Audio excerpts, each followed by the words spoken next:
What was the greatest length you went just to duck with someone? My stepbrother is a master prankster.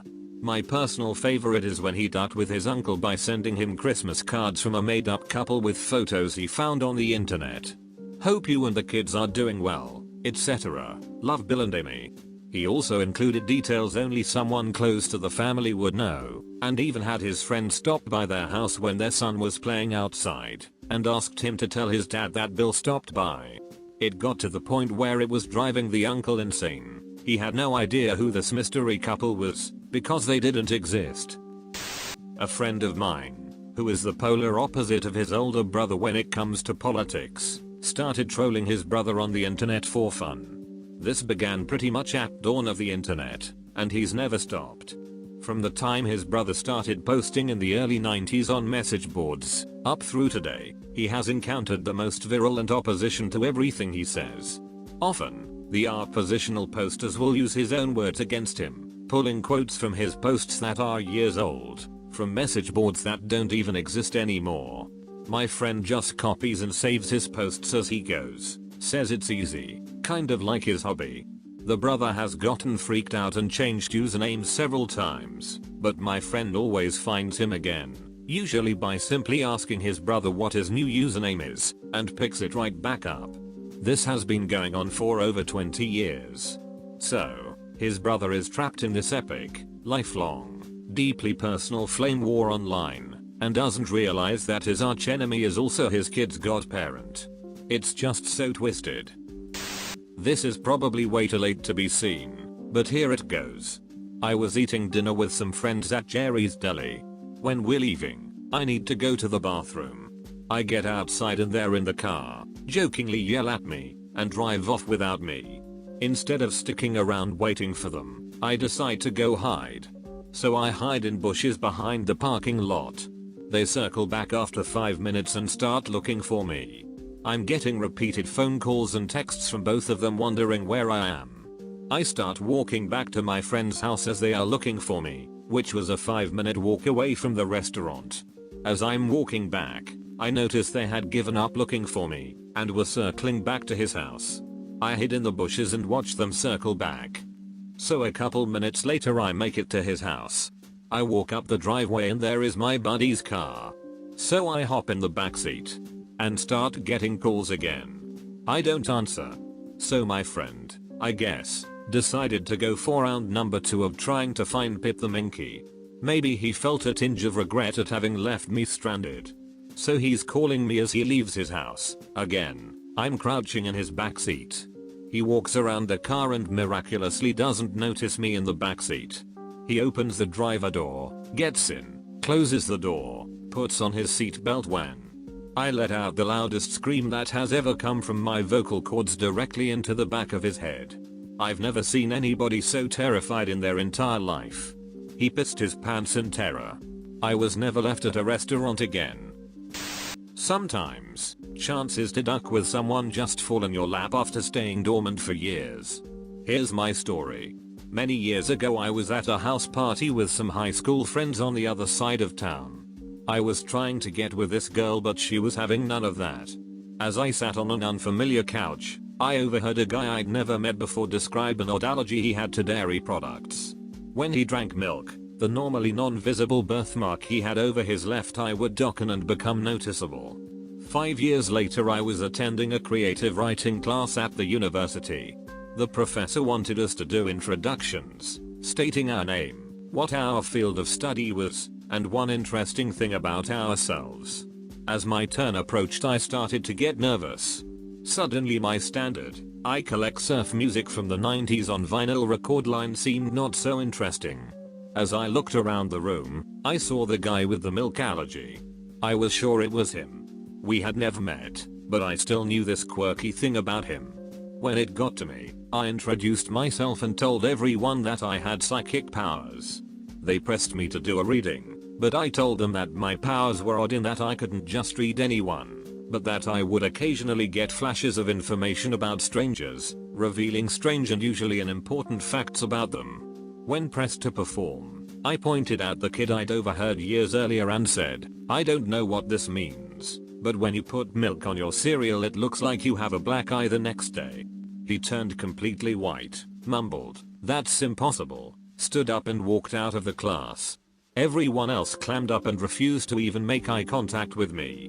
I talked to the guy later that day and explained myself. He laughed, really ducking hard. He kept my secret for the rest of the semester, and we worked together on a couple of projects. Everyone else freaked out and was afraid to talk to me, for fear I'd discover their darkest secret. So, in revealing myself to the original target of the prank, I ducked with the entire rest of the class for the entirety of the semester. Once in middle school, our entire grade took a week-long trip that required a hotel stay. It was 4 of us to room, and we were unfortunate enough to draw a room on the side of the hotel that was under construction, so the scaffolding completely blocked any natural sunlight from entering the room. So, at around 3 AM the last night, we finished watching some movie on the hotel TV, and realized that one of our friends had fallen asleep. The 3 of us decided to change back into our daytime clothes, and change the clock to 8 AM. We woke the kid up and yelled at him for oversleeping, and told him to hurry up and get ready so we can get to the bus on time. He hastily packed his suitcase, and after he hopped in the shower we changed the clock back and went to sleep. Not a super long process, but more effort than I usually take to duck with someone. As a young boy with an older brother who always tried scaring me or beating on me, I often thought of ways to duck with him indirectly, so one day I had the bright idea to cut the top of his deodorant off, and replace it with cream cheese. I had to sculpt it on to make it look like the deodorant, and even poke the little hole in the middle to make it look as real as possible. Then it was time for the waiting game. I knew it had worked when he came in my room a couple days later, and beat the shit out of me. Worth it. My brother is 8 years older than me, and picked on me constantly growing up. I have gotten him back a few times over since I became an adult. I think my favorite was when I was with a friend at a junkyard, and the owner was breaking windows on dead cars. I got a great idea and asked to have some of the broken safety glass. The confused owner agreed, and I got a Ziploc bag full. Overnight I got my brother's keys to his shitty car, and rolled the driver's window down. Then took the glass bits and dumped a little on his seat, a little on the floor, stuck some bigger pieces inside of the window's rubber gasket, and dumped the rest on the ground.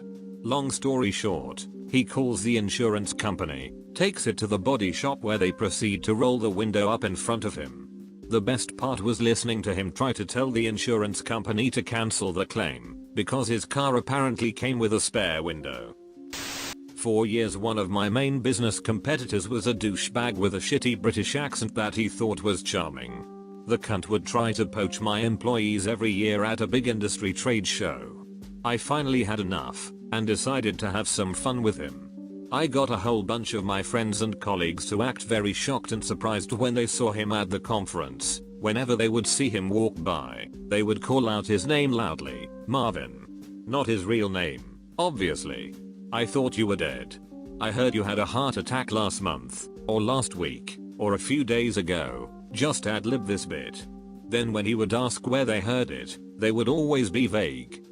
Your name came up in a conversation the other day and some guy, I don't know his name, I only see him here at these shows, told me you had passed suddenly. After 3 days of this, over and over, he was really getting pissy, and wanted to know who had started the rumor. But his reaction got better every time it happened, and pretty soon people didn't even know we're having a go at him. From what I heard, 10 years later he still has people come up to him and go, "Jesus, Marvin, you're alive." If he knew it was me, he'd probably shoot me. Duck you, Marvin. One of my best friends in college. He was in a single room, I had a spare key. When he was in class, I went and carefully lined up glitter on top of the fan.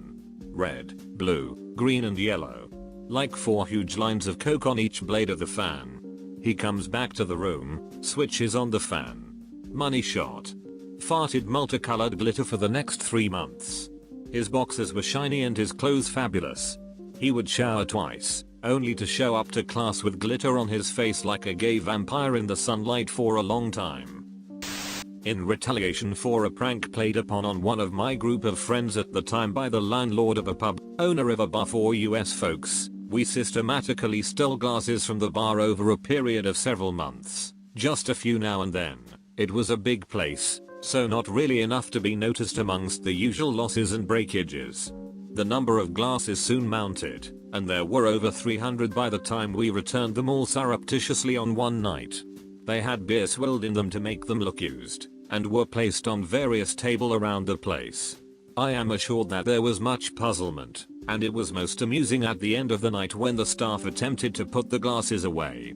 As a former barback responsible for cleaning dirty glasses after closing, I can assure you this would be the most upsetting thing imaginable after a 10-hour shift. Well done. I am ashamed to admit this, but in my defense I was in high school. I was driving somewhere, and, for once in my life, not driving like a complete asshole. I very distinctly remember driving down Adams Street, and being in the right lane, and going maybe 5 over the limit because there were a lot of speed traps. There was some guy behind me, a few car lengths, and he was not doing anything interesting either. I signaled right for the upcoming right turn exit, which you could take at speed, meaning I did not have to slow down or otherwise bother the guy behind me, and took the exit. I merged onto Washington Expressway, just a 45 miles per hour road that led to the freeway in a mile. For whatever reason, the guy behind me got upset at that. He started tailgating me, flashing his lights, and I was genuinely confused. He got next to me and started yelling angrily. I had no idea what was going on. He then sped up, got in front of me, and brake checked me. I damn near hit him. So, of course, I raged on him. No, actually, when we got to the next intersection, I jammed the brakes on and took a hard right. He had no time to react and went through the intersection. That was the last he saw of me, but not the last I would see of him.